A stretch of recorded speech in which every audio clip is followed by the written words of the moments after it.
नमस्कारः। रुचिरा इति पाठ्यपुस्तकस्य अनुशिक्षणे भवतां प्रियछात्राणां स्वागतम्। वयम् अद्य अष्टमकक्षायाः साहित्याङ्कस्य अन्तिमं पाठं प्रहेलिकाः इति पाठं पठिष्यामः। तस्य वाचनं विवरणं च करिष्यामः। अस्तु छात्राः, तो प्रारम्भं कुर्मः। प्रहेलिकाः तो क्या होती हैं पहेलियाँ?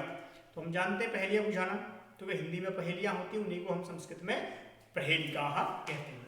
तो पहेलियाँ मनोरंजन की प्राचीन विधा है। अभी तो बहुत सारे चीज़ें हो गए, संसाधन हो गए हैं जिससे हम मनोरंजन कर सकते हैं, लेकिन प्राचीन काल में ये क्योंकि टीवी नहीं थी, मोबाइल नहीं था, इंटरनेट नहीं था, तो इन चीज़ों के अभाव में पहेलियाँ एक साधन के रूप में हुआ करती थी जो हमारा मनोरंजन करती थी। ये प्रायः विश्व की सारी भाषाओं में उपलब्ध हैं। संस्कृत के कवियों ने इस परंपरा को अत्यंत समृद्ध किया है। पहेलियाँ जहाँ हमें आनंद देती हैं, वहीं समझबूझ की हमारी मानसिक व बौद्धिक प्रक्रिया को तीव्रतर बनाती हैं, यानी कि हमारी सोचने की क्षमता को और तीक्ष्ण बनाने का प्रयास करती है। इस पाठ में संस्कृत पहेलियाँ बूझने की परंपरा कुछ रोचक उदाहरण प्रस्तुत किए गए हैं। तो देखते हैं कि किस तरीके से हम पहेली को बुझाते हैं। कस्तूरी जायते कस्मात्। तो पहला प्रश्न किया उन्होंने कि कस्तूरी जायते कस्मात् कोहन्ति कर्णाकुलं किं कुर्यात् कातरो युद्धे मृगात् सिंहात् पलायते। अर्थ मैं आपको बताता हूं, और इस अर्थ को समझने के बाद आपके पहले श्लोक में, पहली पहेली में ही इस पहेली का उत्तर है। बस आपको कॉमन सेंस लगाना है, थोड़ा दिमाग लगाना है कि किस तरीके से हम इसको समझ सकते हैं। ठीक, कस्तूरी जायते कस्मात्, यानी कि कस्तूरी कहाँ से उत्पन्न होती है। कस्तूरी सुनी होगी आपने कि कस्तूरी एक ऐसा तत्व होता है जो मृग होता है, कस्तूरी मृग, ठीक है। उसमें एक तो होती है मादा, एक होता है नर, ठीक है। तो नर जो मृग होता है उसके नाभि प्रदेश में लगभग यह क्या होती है, कस्तूरी होती है, बहुत ही सुगंधित होती है। कस्तूरी कुंडली बसे, कुंडली भाग में यानी कि नाभि प्रदेश में बसे मृग ढूंढे बनवाए, और ये जो कस्तूरी मृग है उसको ढूंढते फिरता है, ये सुगंध कहाँ से आ रही है। ऐसे घटे घटे राम है दुनिया देखत नाही। उसी प्रकार से राम है, ईश्वर है, परम तत्व जो कुछ भी है वो हमारे अंदर ही है, और हम उसको अलग अलग चीजों में ढूंढते रहते हैं। ठीक है, तो कह रहे हैं कि कस्तूरी जायते कस्मात्, ये कस्तूरी, इस प्रकार की कस्तूरी सुगंधित पदार्थ है, ये कहाँ से उत्पन्न होती है। कोहन्ति कर्णाकुलं, कौन है जो हाथियों के समूह को मारने वाला है। किं कुर्यात् कातरो युद्धे, और जो कातरः होती, जो कायर व्यक्ति होता है, युद्धे किम करोति, सह किम करोति, यानी कि युद्ध में वह क्या करता है। तो बताया कि मृगात् सिंहः पलायते। अंतिम पंक्ति का अर्थ बताया कि मृगात् सिंहः पलायते, मृग से सिंहः पलायते, शेर भाग जाता है।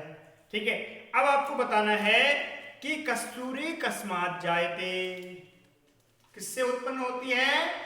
तो इसमें उत्तर दिया कि मृगात्, कस्मात् से ही हमने उत्तर लगा दिया। देखो, कस्तूरी कस्मात् जायते बोला ना इसने, तो कस्मात् प्रश्न का उत्तर हमें ढूंढना हो तो मृगात्, ठीक है। मृगात् जायते कस्तूरी, तो मृग से उत्पन्न होती है कस्तूरी। फिर कह रहा है कि कोहन्ति कर्णाकुलं, कौन है जो हाथियों के समूह को समाप्त करने वाला है। तो सिंहः, मृगात् सिंहः।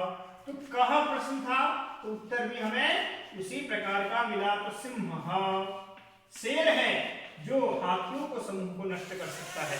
ठीक, अगला है किम कुर्यात् कातरो युद्धे, जो कायर पुरुष है वो युद्ध के समय क्या कर जाता है, युद्ध तो लड़ेगा नहीं, तो करेगा क्या, पलायते। तो किम कुर्यात् प्रश्न था, तो उत्तर हमें मिला पलायते, तो वो भाग जाता है। ठीक है, तो इस तरीके से एक ही पंक्ति में आपके तीनों ही प्रश्नों के उत्तर प्रहेलिका के रूप में आपको मिल गए।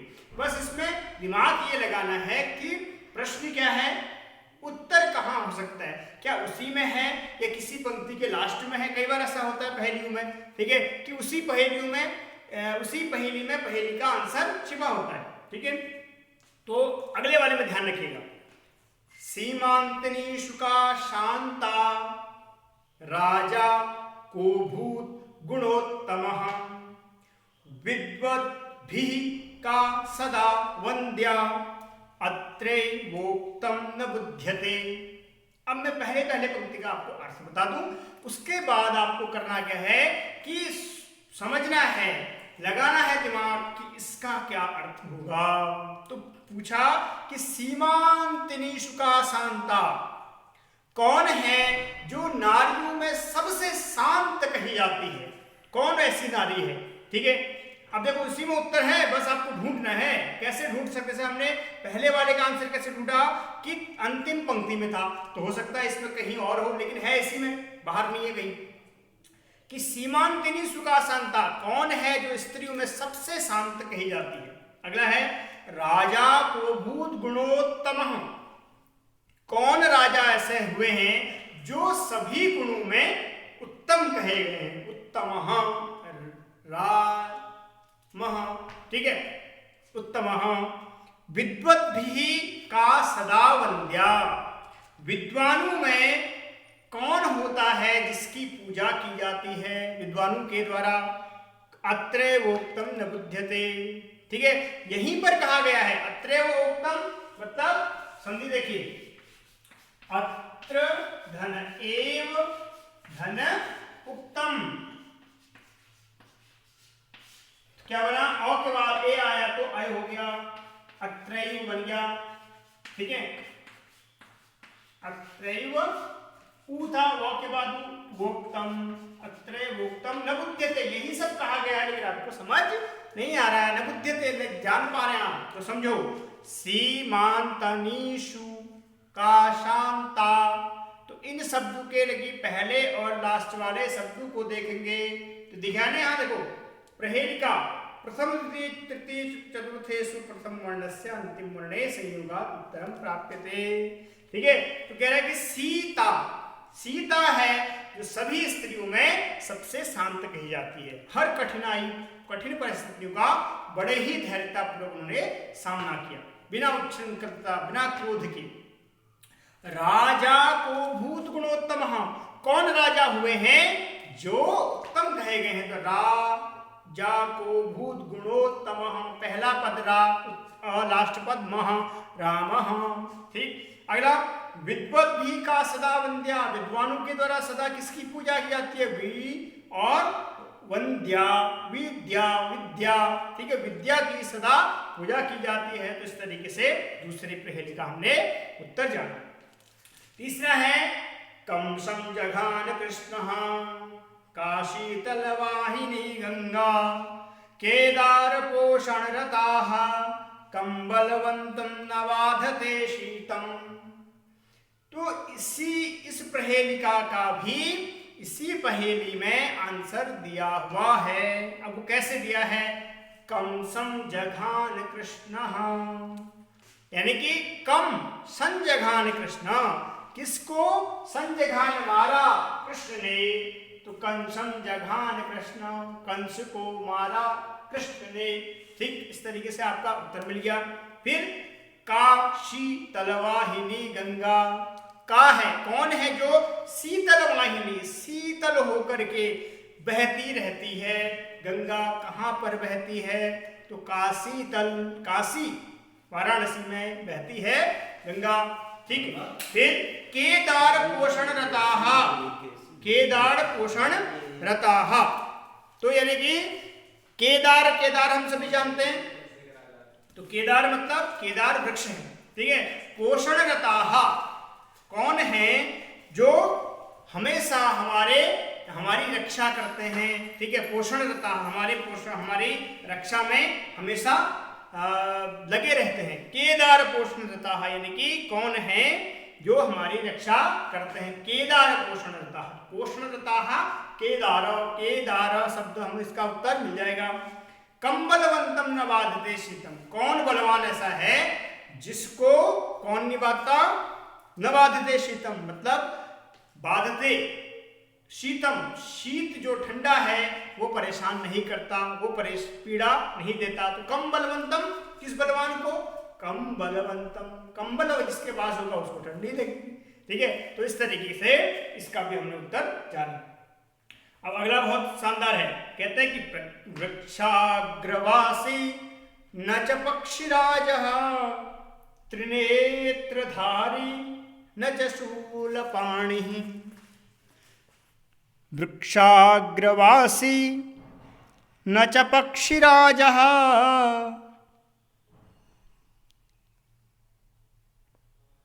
त्रिनेत्रधारी न च शूलपाणिः।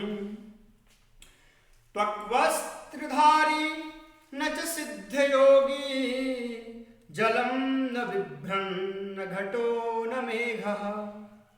तो कहा कि वृक्षाग्रवासी है, यानी कि वृक्षों के अग्रभाग में बैठता है, लेकिन न च पक्षिराजः, लेकिन गरुड़ नहीं है।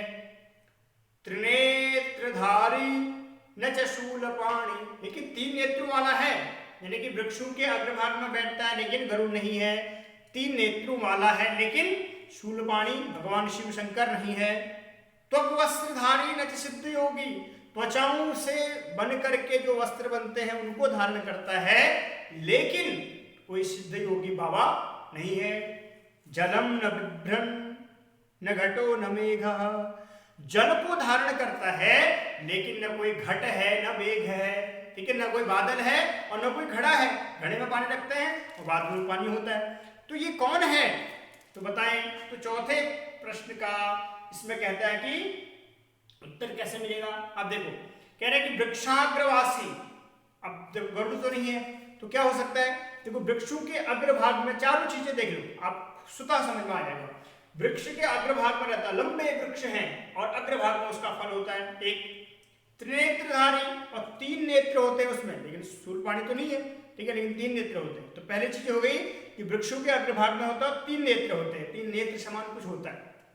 त्वक वस्त्रधारी, और अपने शरीर के ऊपर भी कुछ पहनता है, कुछ चीज ऐसी है। और जलम न बिभ्रन, जल भी धारण करता है। ऐसा फल तो एकमात्र है, कौन सा है फल? जिसके 3 नेत्र हैं, नारिकेल फल, नारियल।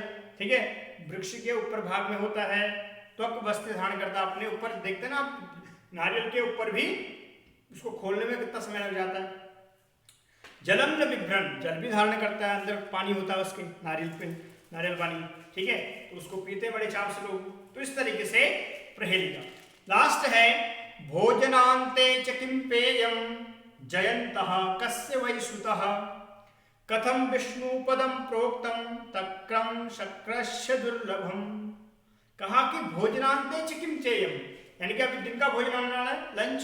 ठीक है, तो हमें दिन के भोजन के बाद क्या पीना चाहिए? और जयंतः कस्य वै सुतः, जयंत का कस्य सुतः, यानी जयंत किसका पुत्र है। कथम विष्णु पदम प्रोक्तम, किस प्रकार से हमें विष्णु का पद प्राप्त कर लेना चाहिए? तो उत्तर दिया कि तक्रम शक्रस्य दुर्लभम, यानी कि उसी पहेली के अंतिम भाग में हमें उसका उत्तर मिला। तो क्या कहा कि भोजनांते च किम पेयम, सबसे पहला शब्द आया हमारा किम शब्द है, उसके लिए उत्तर भी उसी प्रकार का होगा। तो किम का प्रश्न हमने उत्तर मिल गया तक्रम, यानी कि भोजन के अंत में हमें मट्ठा पीना चाहिए, तक्रम। ठीक, फिर आया कि जयंतः कस्य वै सुतः, जयंत किसका पुत्र है? शक्रस्य। प्रश्न था हमारा कस्य, तो उत्तर भी आ गया शक्रस्य। ठीक है, इस तरीके से। फिर कथम विष्णु पदम प्राप्तम, यानी कि कैसे विष्णु के पद को प्राप्त किया जा सकता है? नहीं, बहुत आसान नहीं है, दुर्लभम, बहुत कठिन है, दुर्लभम। तो इस तरीके से आप किसी भी पहेली का समझते हुए आंसर लिख सकते हैं। ठीक है, तो इस तरीके से हमने आज पूरी 5 पहेलियों का पहेलियां बुझाई। ठीक है, पहेली को उत्तर जाने और संस्कृत में किस प्रकार की पहेलियां होती हैं ये सब जानने का प्रयास किया। ठीक है, तो आज का हम चैप्टर यही समाप्त करते हैं और कल पुनः इसके अभ्यास को लेकर के आपके बीच उपस्थित होंगे। तब तक के लिए नमो नमः, नमस्कारः, भवतां दिनं शुभं भवतु।